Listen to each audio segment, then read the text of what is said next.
Latin America gets around 1% of all the VC money from the whole world. And although it's 7% of GDP, I think it's completely underserved. I think it has to be at least 3.5% of all VC money worldwide, but nevertheless, it gets 1%.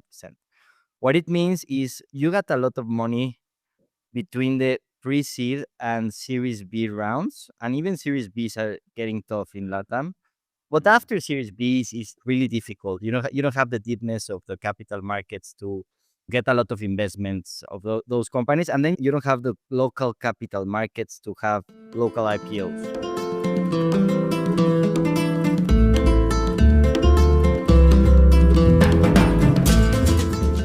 Hi, everyone, and welcome to La Frontera, a podcast dedicated to exploring the dynamic startup and venture capital ecosystem in Latin America and the innovators behind it all. We're your hosts, Cyrus and Tom. If you enjoy this conversation, we invite you to subscribe to our newsletter where we announce new episodes and share additional insights and resources for founders and investors alike. We'd also like to invite you to share this podcast with your friends and to leave a review on Spotify, Apple, or YouTube to help more people discover the show. We love hearing from our audience. You can connect with us on LinkedIn and Twitter by searching for La Frontera Podcast. In this episode, we sit down with Luis Enriquez, co-founder and GP of Bridge LatAm, to explore why now is the moment to invest in Latin America's booming tech scene. Luis breaks down the $1 trillion opportunity, the industry's prime for disruption, and how Mexico's cultural nuances shape startup culture. We also dive into the challenges and opportunities of Series B liquidity, secondaries, and founder over-dilution, key issues shaping the future of venture in the region. Welcome back, everyone, to another episode of La Frontera Podcast. Today, we're really excited to talk to Luis Enriquez, who's a former founder and is now co-founder of Bridge LatAm. So, Luis, thank you so much for taking the time to be here.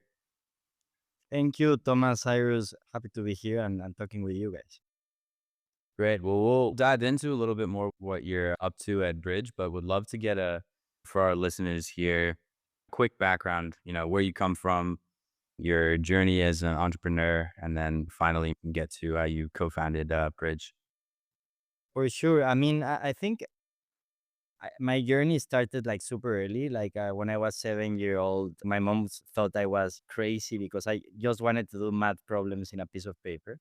And she actually introduced me to Math Olympics. So I went to International Math Olympics for 4 years in a row.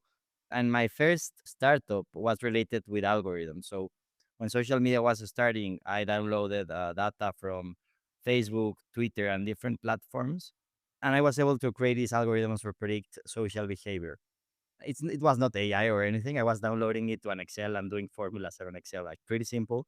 But I was able to recognize patterns of content that goes viral on social media. And with that, I created a digital media company.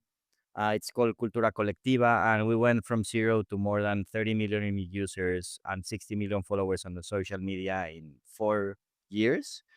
It's kind of BuzzFeed or Vice, but from Latin America. So that's was my first startup. Then Televisa, a big media conglomerate, the biggest media conglomerate in Latin America, offered me to buy the company for $25 million.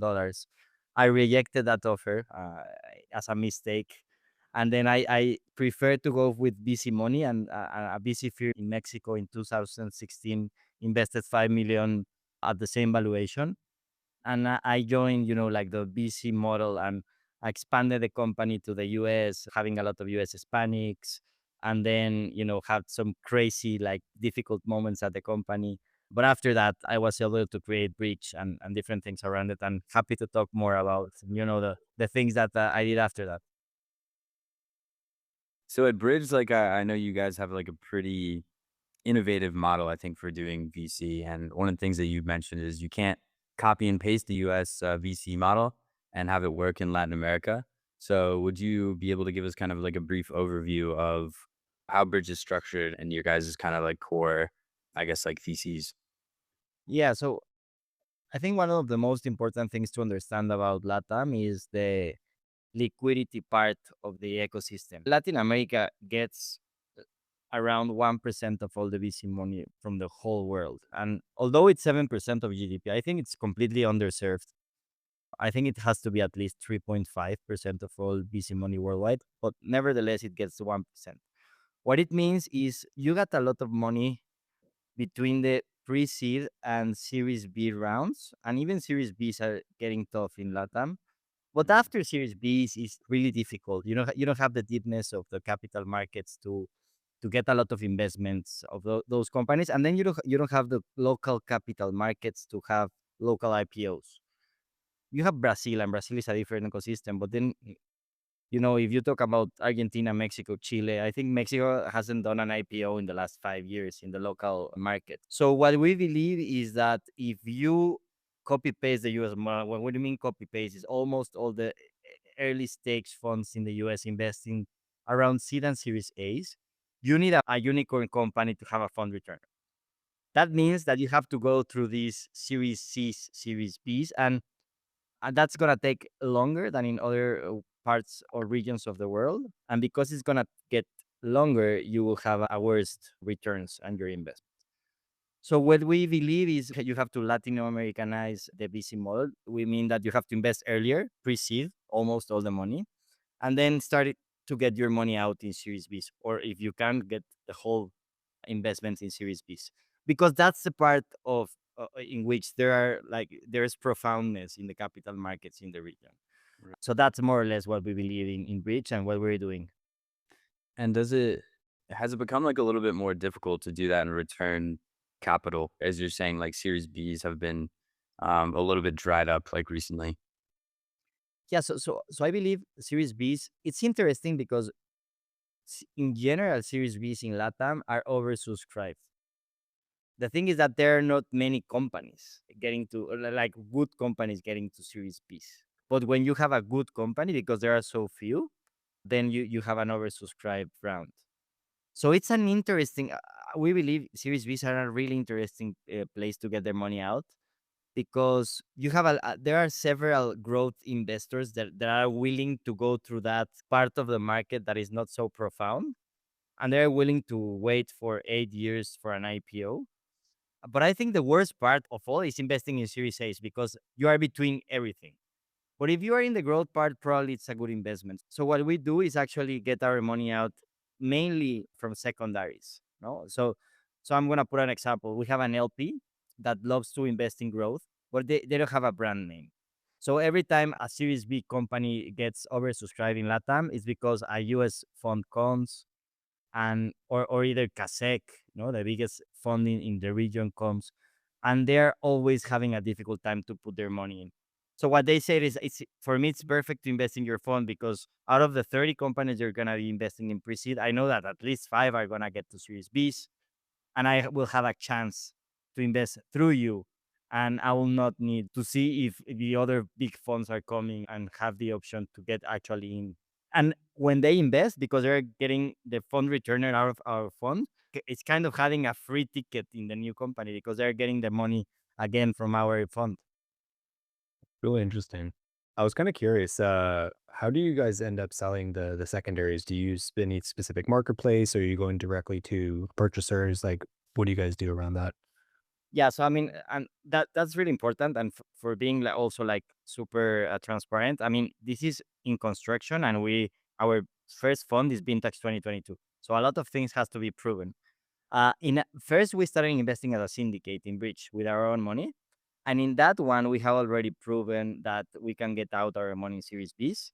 And what we did is a secondary sale from a fund that wanted to put a lot of money.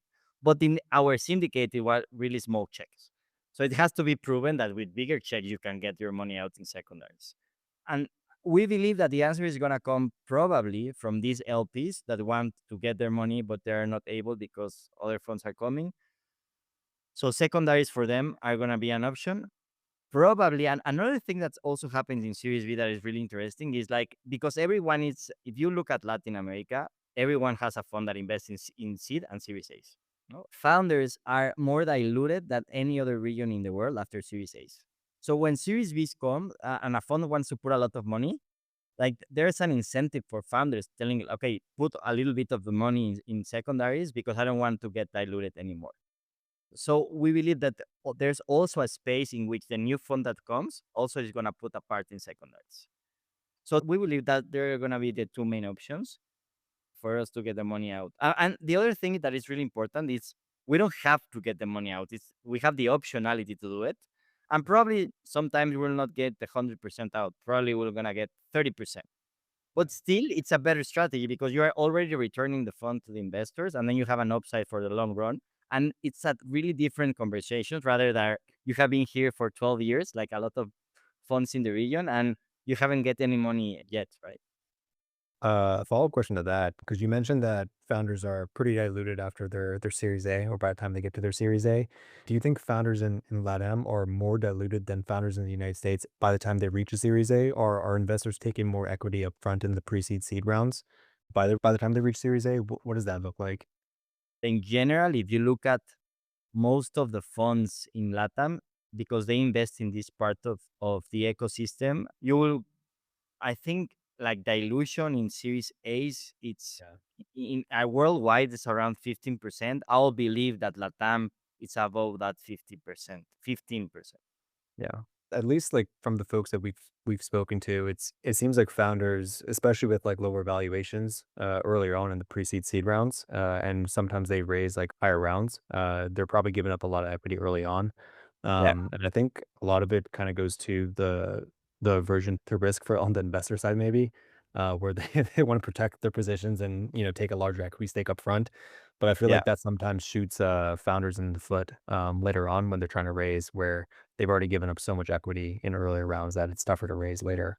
But I'm just kind of curious to get your take too, because I think you've seen way more than we have. So I is mean, that and yeah, and what happened, and this is really tricky because, and I think this is really, yeah, and you have to be really deep into the ecosystem to understand this, but because they are super diluted, there's always ESOPs for getting a little bit of the money back to the entrepreneurs in Series Bs.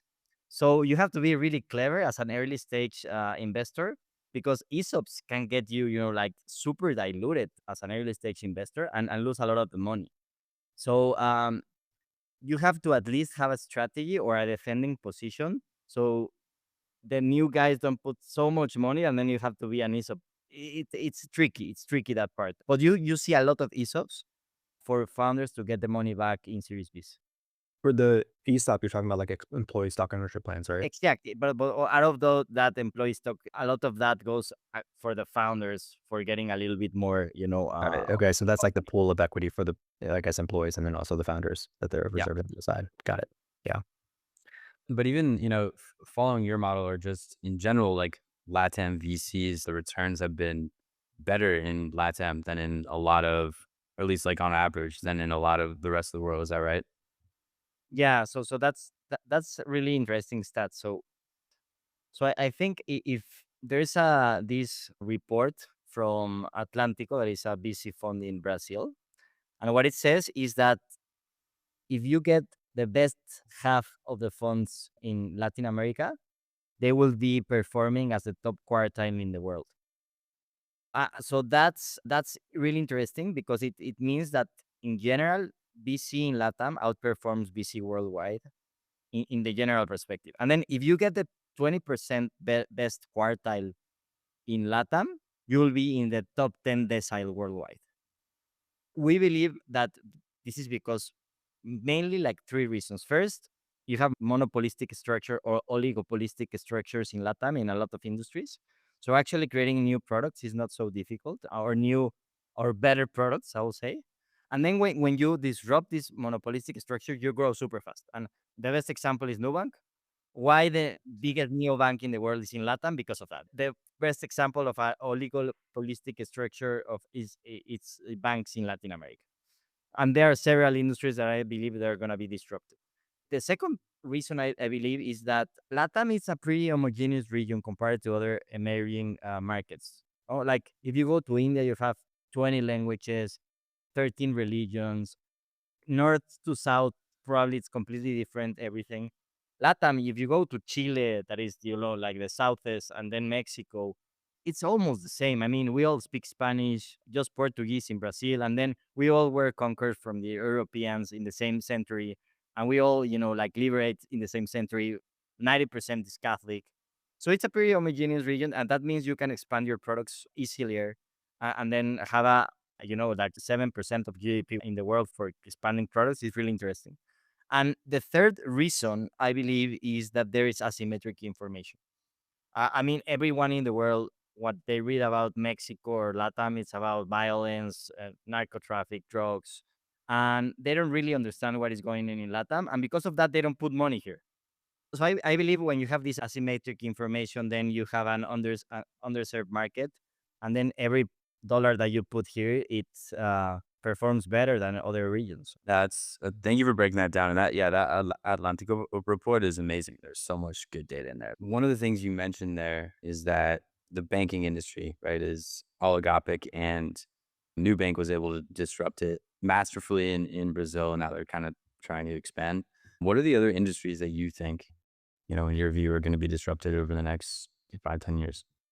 For me, telecommunications for sure. I mean, I always talk about this story, but I hate, like the telecommunication companies in the region. I think in Mexico we pay the most amount of dollars per giga or per megas or whatever in data, and it has I can't have a phone call through internet if I'm in the street because it doesn't work. It's super Yeah. bad service, and you pay like the most in the world. So, and what happens also is because when you build a company in LATA, for instance, if you want to build a telecommunication services, probably you have to build three companies to deliver this telecommunication service. So it's super tough. It's tougher than other regions. But then when you do it, you are also building a lot of moats around it. So you're gonna be number one for a long time. So that's another characteristic of the region. So for me, it's telecommunications. I believe that also in terms of financial services, and there's a lot of players now there, but in the B2B financial credit, there's have been like a lot of unicorns borning in that section. I that's an lending in Latin America.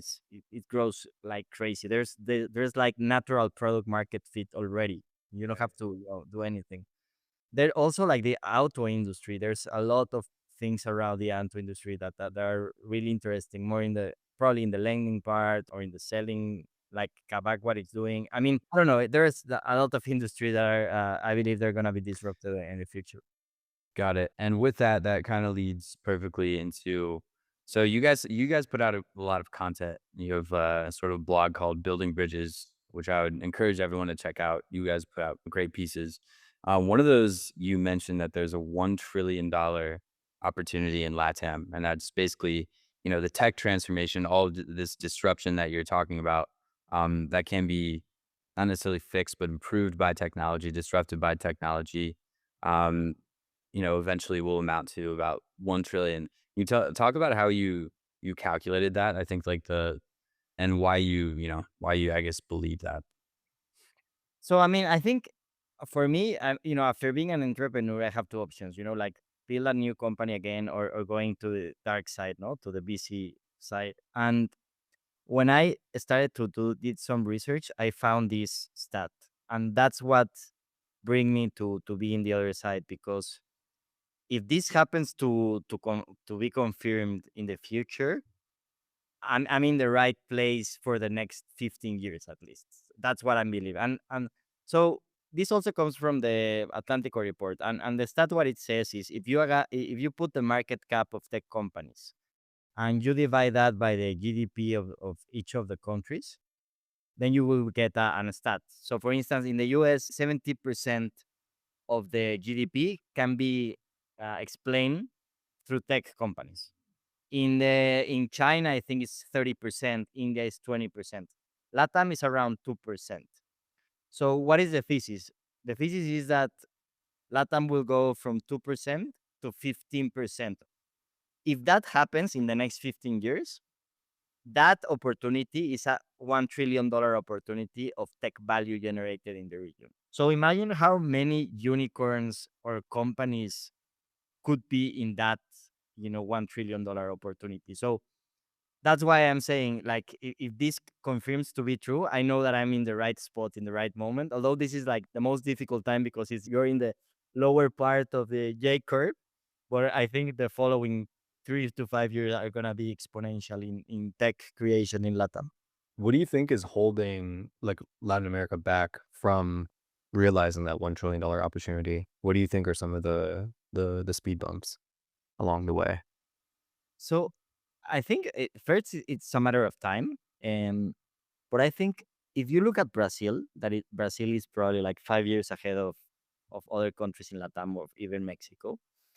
What Brazil is there because of a lot of government initiatives. First, they created peaks in Brazil, and then they also created a lot of things for the venture capital ecosystem to get better there. So first, I think we don't need that, but if the government or the like national financial institutions decide to do this better implementation and better laws for the ecosystem, this can get faster. And instead of 15 years, could be 10. So I believe it's a matter of politics and like the national banks to help the local ecosystem.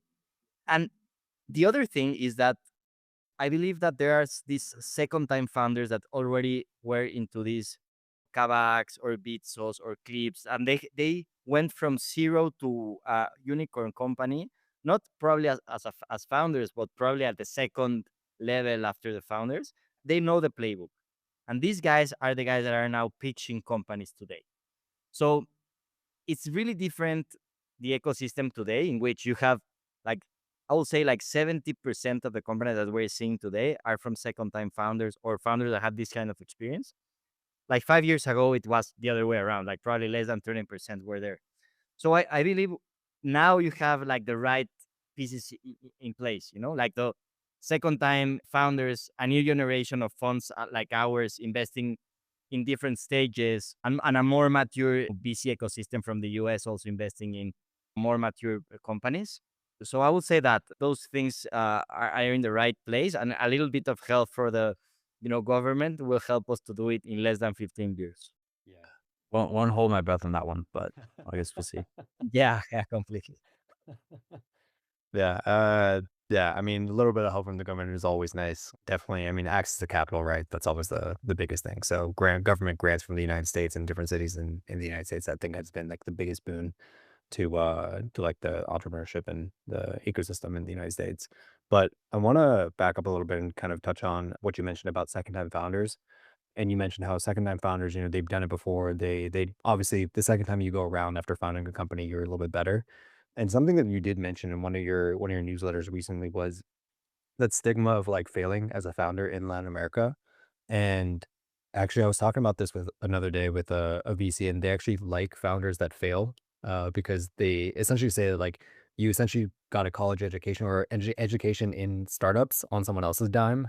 So you spent someone else's money, learned what didn't work, and now you get to try again. How can we work to kind of change that stigma within LatAm so that folks aren't afraid of failing? Yeah, I think I mean it's tough because it's really into the Mexican culture. Like if you're having a bad time, you don't talk with anyone. It's you take it to yourself, and if you go to this the like psychologist or whatever, you're like a crazy person. Like it's super bad like Just that grab it culture. I from. think. This reminded me of like the Sopranos. It's also maybe like mafia slash Italian culture when it's frowned upon to go see someone. I mean, I saw a psychologist when I was in Mexico. It was the pulqueria. We went there and got some caguamas and spent like 5 hours talking about our lives. That Yeah, was so I think that culture is changing in general. I mean, myself being an entrepreneur before, when we have a portfolio companies, I always tell them that, like, don't come with me to tell me what you're doing and why is everything is performing well, because it's another report and that can be a mail. So please tell me where are you, like having a lot of fear or where you're like really big problems. And if I understand that, I can be really helpful. So having that kind of direct conversations, it's much better. And I think when you have an ecosystem of founder to founder investments, and you have been there before, it's easier for people to open up, because it's not you're opening up to someone that had never been there. It's like I can tell my story, and I think it's the right time to say that. But after getting this money in my company, this Series A's, in which I got 5 million to expand the company to the US. After that, I got hacked and I had already like 5 mathematicians doing a lot of algorithms for this, and it was exactly when the Russian intervention with the U.S. elections, the first Trump presidency, and everything. So we were labeled like the Mexican Cambridge Analytica, manipulating all the information. We were in the first page of Bloomberg in the U.S. We went from selling like $20 million to less than four, like losing 80% of the revenue. And I have to fire like 200 people in less than a year. And, like cutting a lot of things. And those were the really like super difficult times. So when I tell this story to other founders, like I have been there, like I know what it feels to cut, 200 people and everyone is screaming, telling you are like stupid or whatever. And I'm feeling that you have the guilt because it was your fault, everything that happened. So opening up and telling that to other founders, they open up as well, and they actually tell me what their worst fears are. So I think that it's everything about like having deep and open conversations about what is happening, and then you have and it gets better because you have profound connections with the founder, and you talk in a different and a deepest level with them. That's exactly right. And I think it just all kind of goes with the ecosystem maturing, right? Right. The more founders you have, whether they're successful or not in the ecosystem that are able to kind of tell those stories, the more like people are going to be comfortable like following in their footsteps. And that kind of like brings me to another, question about how you guys do things at Bridge. So you guys are a fund of founders for founders, right? And one of the things that we've talked to founders in Latin America about, some of them aren't actually comfortable with the VC options that are there. If they're just kind of like a VC fund with a lot of finance professionals, they don't feel as comfortable going to them versus a fund like you guys who have empathy, like you've been there. So would love for you to talk a little bit more about that, and would love to hear like the typical kind of support advice that you offer for portfolio companies, and what are the founders asking for guidance? So yeah, so when we were designing the first institutional fund of Bridge, what we thought is how can we have the essence of this syndicate and founders fund, but at the same time build a structure that can grow in the future. So we figured out this combination, and we don't know still if it's the right one, in which instead of having these classical venture partners, because there's a lot of funds in the region that have venture partners, and in general the venture partnership works in which if these guys bring you a deal, you will get a percentage of the carry of that deal. That's the classical way. What we said is like, let's go more deep in the founders to founders model. So why not, instead of giving just a percentage of the deals that everyone brings, why not giving a percentage of the whole fund to all these unicorn founders that are part of Bridge? Okay, if we do that, we have to ask for more things from them, not just bringing deals. So what we figured out is we can ask exclusivity of deal flow. So you have to send all the deal flow to us. You can't invest in VC in LatAm if you don't send the deal first to us. Then the second part is you have to help us in due diligence. So if we're looking at a really cool blockchain company in LatAm, it's not only an associate that is doing the diligence, but also like Daniel Frogel, the CEO of Bitso, the biggest cryptocurrency exchange in LatAm, comes into the meeting and he asks the questions to the entrepreneur. So you have a better perspective of a company doing this kind of diligence. Then the other part is everyone has to put money, so everyone has to have a skin in the game. So for instance, in our first fund, in general, like GPs put between 1 to 2% of the money of the fund. We put 7%. So we have more skin in the game in general because all of us were putting money. And then the last part is you have to give me between 2 to 4 hours per month to help the portfolio companies. And that part has gotten really interesting because you can have, like managing partners that were founders before, but you don't have people that are actually today running their companies that can help you in a fund. And let me give you an example. So we have these portfolio companies that do on and off ramp in crypto in Latam.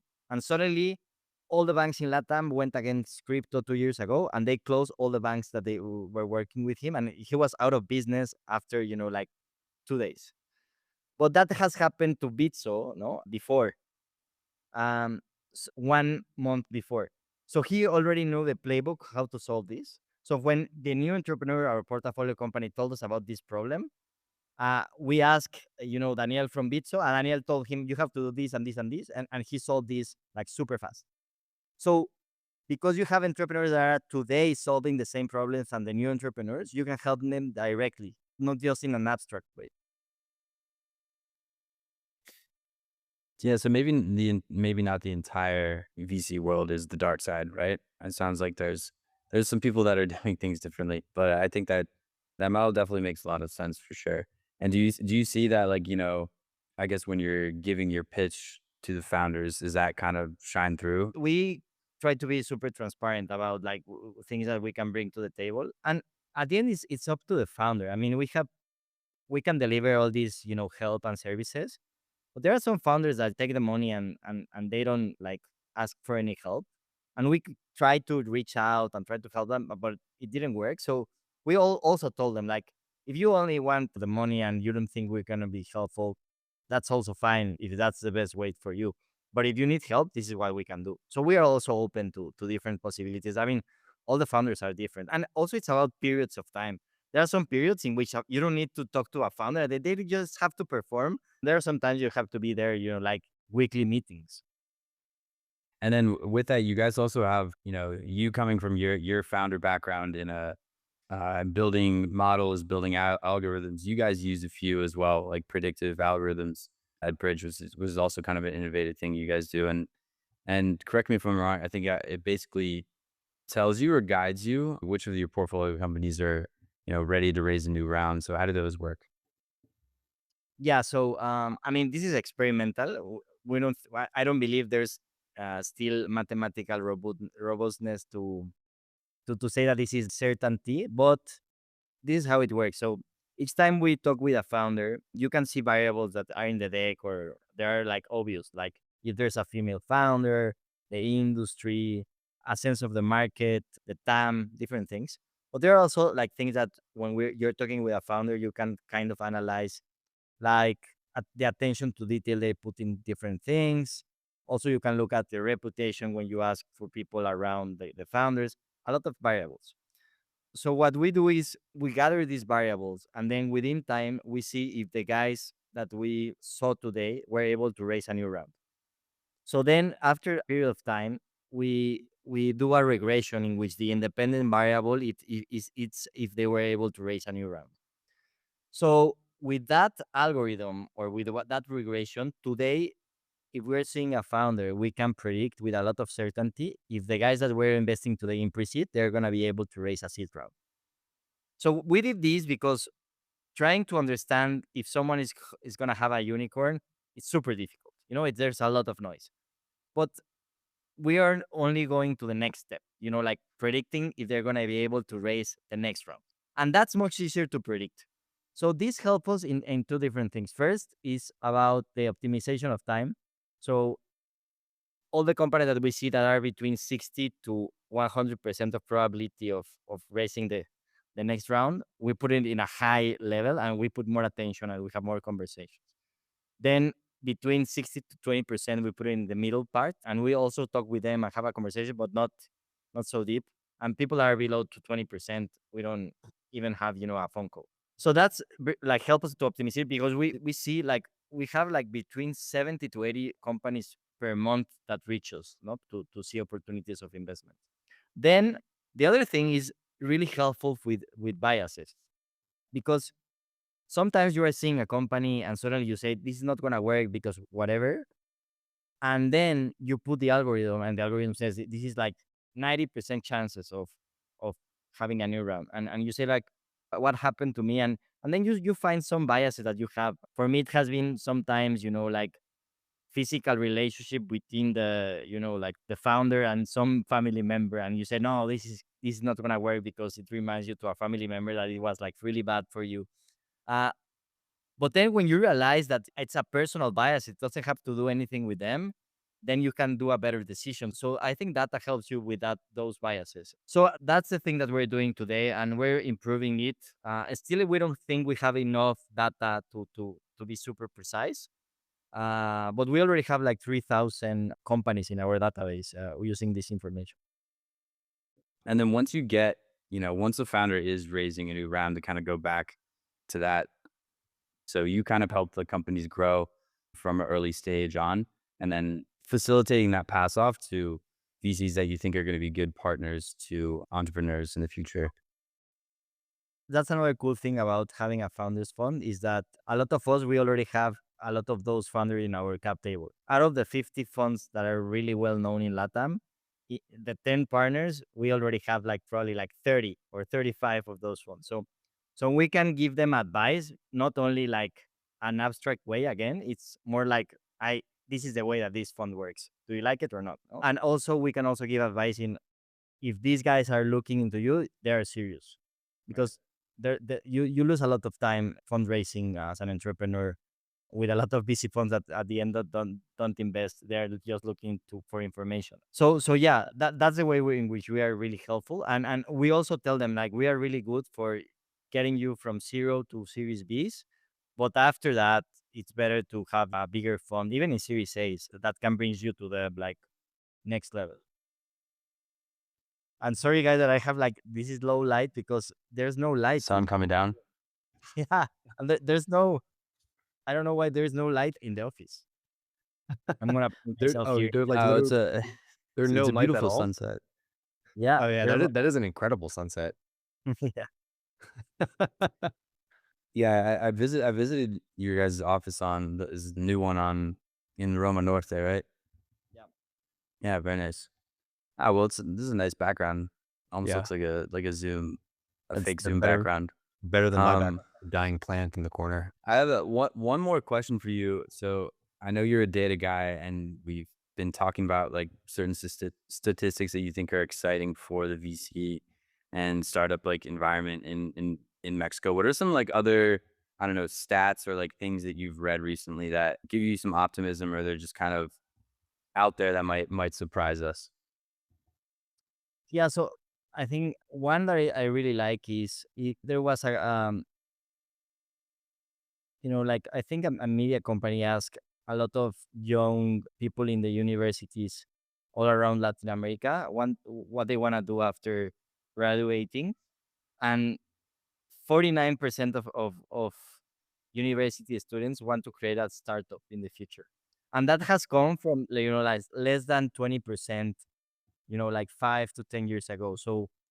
So I think you have like the second time entrepreneurs, but you also have a new generation of young university students that want to create companies in the region. And I always say this in the newsletters, but these young people don't want to be, Carlos Slim, that is the wealthiest person in Latin America, and he is, probably like 70 years old.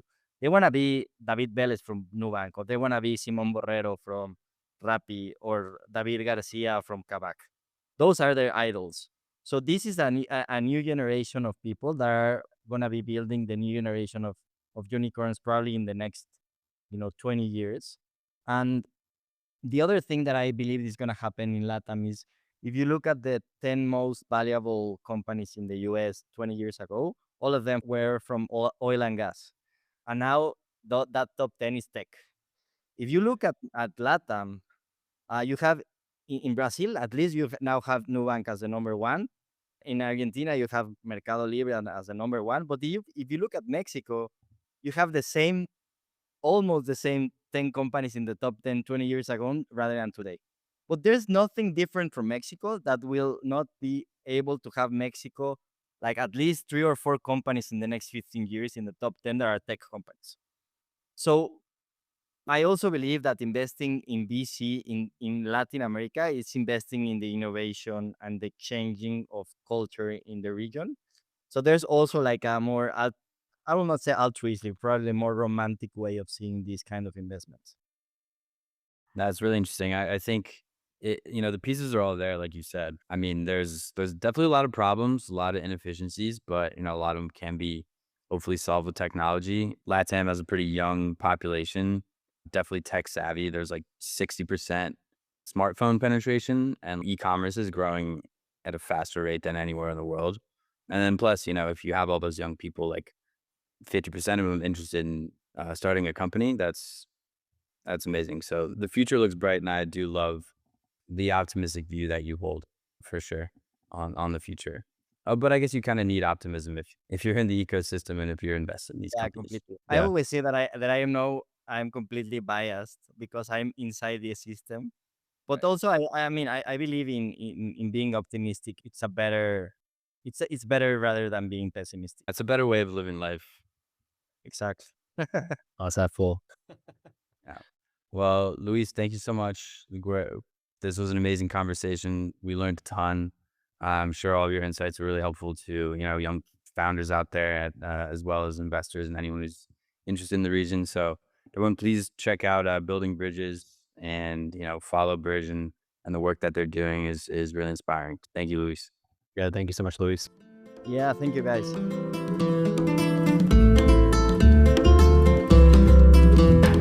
Thank you for tuning in to another episode of La Frontera. We hope you enjoyed the show. You can listen to more great conversations on our Spotify, as well as on your other favorite streaming platforms. You can find us online at lafronterapodcast.com, and make sure to subscribe to our newsletter for show notes and to stay in the loop for new content. Ciao for now.